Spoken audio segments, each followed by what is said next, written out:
G'day and welcome to Partakers and to our series Aha! Heroes and Heretics Abound.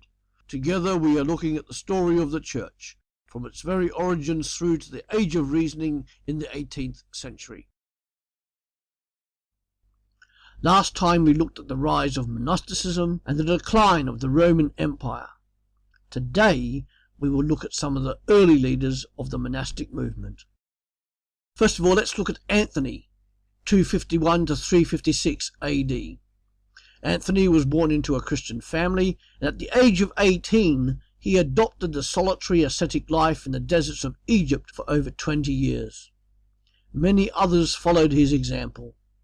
However, Anthony experienced extreme temptations of a demonic nature and often was unable to escape lustful thoughts. And then we have Pachomius, 292 to 346 AD. Pachomius developed a corporate monasticism, gathering ascetics into a community and imposing a code of discipline. These communities were self-supporting, selling crafts and growing food. Within the community, all personal wealth from individuals was placed into a common fund. These monastic communities were known for teaching basic literacy, reading and writing, as well as scripture memorization. Now we come on to someone who is quite possibly the most important figure in Eastern monasticism, Basil the Great, 330 to 379 BC. He was the bishop of Caesarea, or Cappadocia. Basil developed a monasticism which was more outward-looking in its perspective. His monastic communities provided medical treatment, relief for the poor, and also had a common agricultural policy.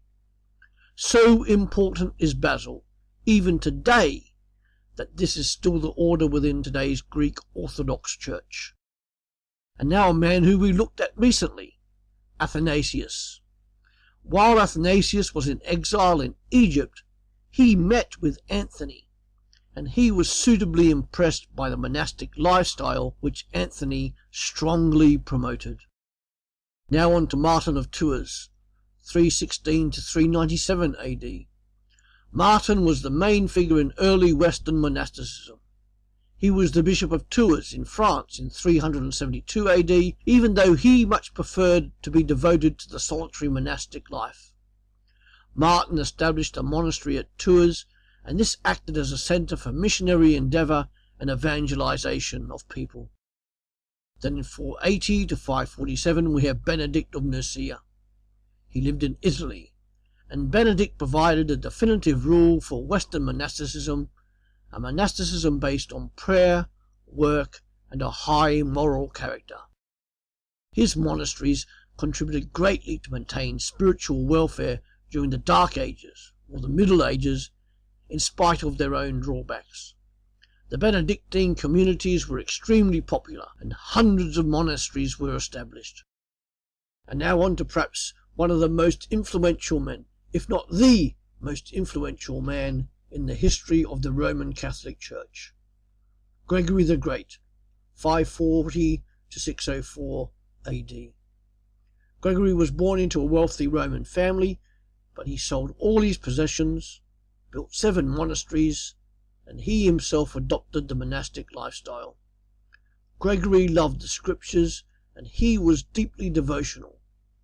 Gregory was elected as Pope, or Bishop of Rome, in 590, and he became the most powerful political and religious figure in all of Italy. Gregory greatly increased the wealth and prestige of the Roman Catholic Church, and in 596 he sent a missionary party to evangelize England, the little colony within the old Roman Empire. Gregory called himself a servant of servants, the vicar of Christ on earth, and the legitimate successor of the Apostle Peter. That's enough individuals for now. What about the church?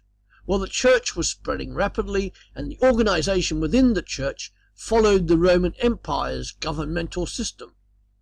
Every city was entitled to one bishop, and every province entitled to have one archbishop.